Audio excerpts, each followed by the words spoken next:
boss, but the big boss, that Cowboy owes him not simply loyalty but servitude, a game that Cowboy will not play.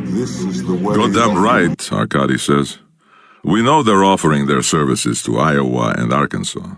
We don't want that. If they find me, I'll do what I can, Cowboy says, knowing that in this business talk is necessarily elliptical. But first, they've got to find me, and my op plan should give me a good chance of staying in the clear. Arkady wears an open-necked silk shirt of pale violet, with leg of mutton sleeves so wide they seem to drag in the dust. An embroidered Georgian sash wound twice around his waist, and tight, polished Cossack boots over tighter black trousers that have embroidery on the outer seams. His hair, at intervals, stands abruptly on end and flares with static discharges, a different color each time. The latest thing from the Havana boutiques of the Florida Free Zone. Cryo Max, he says proudly.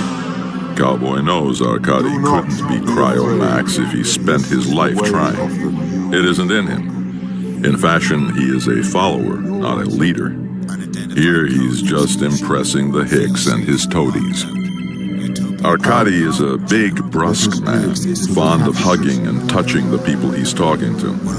But he's got a heart like superconducting hardware and eyes to match, and it would be foolish to consider him a friend. Third men do not have cargo space for friends. Arkady crimps the cardboard tube of a Russian cigarette and strikes a match. His hair stands on end, suddenly bright orange. Imitating the match, Cowboy thinks. The steel guitar still bending notes in his mind. The Dodger, Cowboy's manager, strolls from where the Panzer is being loaded for the run. Best make sure your craft is trimmed, the Dodger says. Cowboy nods. See you later, Arkady. Arkady's hair turns green. I could see you were getting impatient, the Dodger says as soon as they're out of earshot. Try not to be so fucking superior, will you? It's hard not to be when Arkady's around. The Dodger flashes him a disapproving look.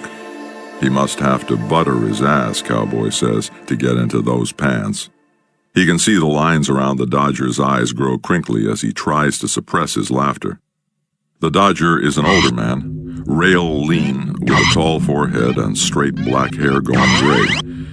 He's got a poetic way of speaking when the mood is on him. Cowboy likes him, and trusts him too, at least to a point, the point being giving the Dodger the codes to his portfolio.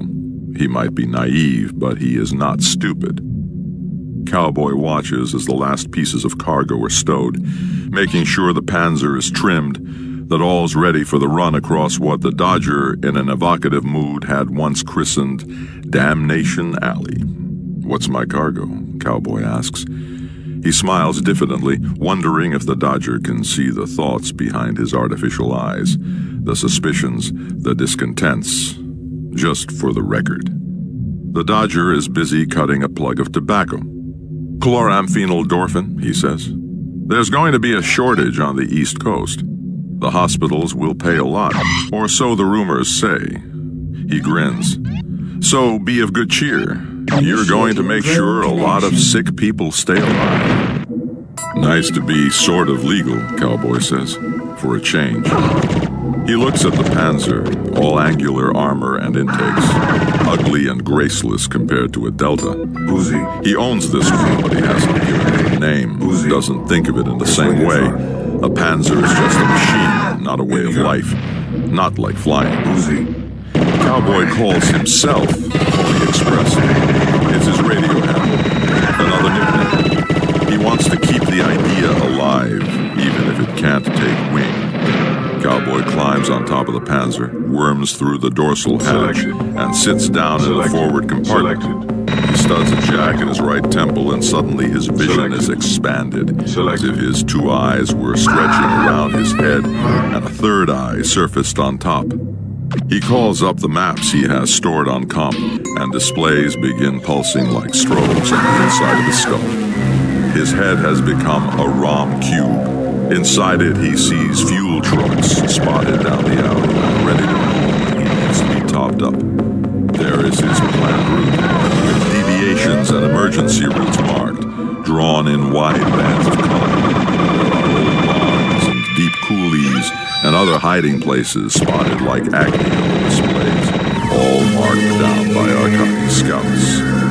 Cowboy fishes a data cube out of his jacket pocket and drops it into the trap door.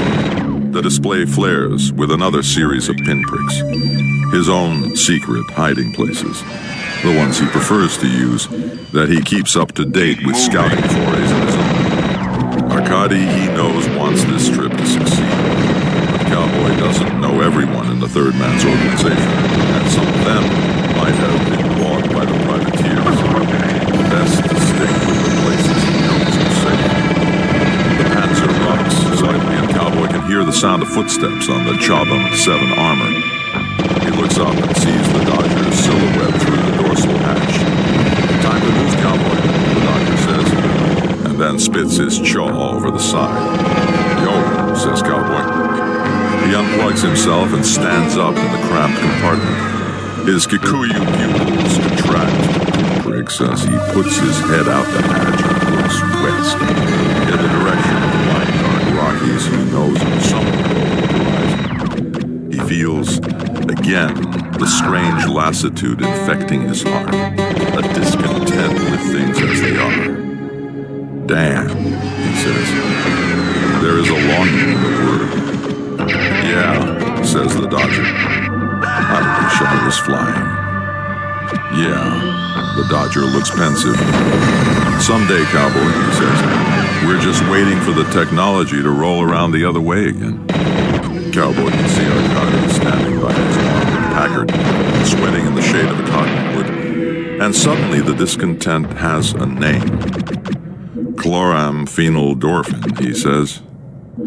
Where's Arkady getting? We're not paid to know those kinds of things, the Dodger says, in quantities like this. Cowboy's voice turns thoughtful as he gazes across the gap of bright sky between himself and the Third Man.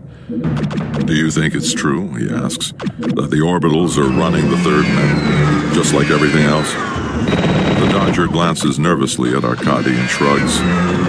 It don't pay to make those kind of speculations out loud. I just want to know who I'm working for, Cowboy says. If the underground is run by the overground, then we're working for the people we're fighting. The Dodger looks at him. I wasn't aware that we were fighting anybody at all, Cowboy, he says. You know what I mean. That if the Third Men and Panzer Boys are just participating in a reshuffling of finances on behalf of the orbital blocks, then the dream of being the last free Americans on the last free road is a foolish, romantic delusion. And what is Cowboy, then? A dupe? A hovercraft clown? Or worse than that, a tool? The Dodger gives him a weary smile. Concentrate on the privateers, Cowboy, that's my advice, he says. You're the best Panzer boy on the planet. Stick to what you're good at. Cowboy forces a grin and gives him the finger, and then closes the dorsal hatch. He strips naked and sticks electrodes to his arms and legs, then runs the wires from the electrodes to collars on his wrists and ankles. He attaches a catheter, then dons his G-suit and boots, sits on his acceleration couch and attaches cables to the collars, straps himself onto the couch. His body remains immobile, his muscles exercised by electrode to keep the blood flowing. In the old days, before this technique had been developed, and the jocks were riding their headsets out of Earth's well and into the long diamond night, sometimes their legs and arms got gangrene. Next, he plugs jacks into the sockets in his temples, the silver-chased sockets over each ear, the fifth socket at the base of his skull. He pulls his helmet on over, careful not to stress the laser-optic wires coming his head. He closes the mask across his face. He tastes rubber and hears the hiss of anesthetic loud here in the closed space of the helmet. His body will be put to sleep while he makes his run through the alley. He is going to have more important things to do than look after it. Cowboy does the chore swiftly, automatically. All along there is a feeling. I have done this too often not to know what it's about. Neurotransmitters awaken the 5 studs in his head, and Cowboy watches the insides of his skull blaze with incandescent light, the liquid crystal data matrices of the Panzer molding themselves to the configuration of his mind. His heart beats faster. He's living in the interface again. Eye face. His expanded mind racing like electrons through the circuits into the metal and crystal heart of the machine. He can see around the Panzer at full 360 and there are other boards, strange metal space for engine displays and the Panzer systems. He does a system check and a comm check, the weapons check, watching the long rows as they line up. His physical perceptions are no longer in 3 dimensions. The boards overlap and intertwine as they weave in and out of the face, as they mirror the subatomic reality of the electronics and the data that are night and day inside. Neurotransmitters regulate their atoms, metal and crystal in his head, and electrons spit from the chips, racing on the cables to the engine starters. And through a dozen sensors, Cowboy feels the bladed turbines will turn as the starters moan. And then flame torches the walls of the combustion chambers, and the blades spin into life with a screaming whine. Cowboy monitors the howling exhaust as it belches fire. On his mental displays, Cowboy can see the Dodger and Arkady and the ground crew watching the Panzer through the blurred exhaust haze. And he watches fore and aft, and checks the engine displays and sees another set of green lights and knows it's time to move. The howling of the engines beats at his senses. Warren's spent the last week tuning, running check after check, making certain they will perform beyond expectations. They're military surplus jets, monsters. They aren't built to ride this close to the ground, and without Cowboys straddling this mutant creature every inch of the way, they're going to run away with him. Inside the rubber-tasting mask, his lips draw back from his teeth and he grins. He will ride this beast across the alley and through the web of traps set up this side of Mississippi, and add another layer of permeable sky to the distance, separating him from the lesser icons of glory that are the other Panzer. More proof that the flaming corn alcohol throbs through his chest like blood, and that the shrieking exhaust flows from his lungs like breath, that his eyes beam radar, and his fingers can flick missiles forth like pebbles. Through his sensors, he can taste the exhaust and see the sky and the prairie sunset, and part of his mind can feel the throbbing radio energies that are the enemy's search planes. And it seems to him that the watchers and the escort vehicles are suddenly lessened, separated from him by more than a few hundred yards. He will be taking the Panzer over the line, and they will not, and he looks at them from within his interface, from his immeasurable height of radiant glory, and pities them for what they do not know. At the moment, the ultimate beneficiaries of his run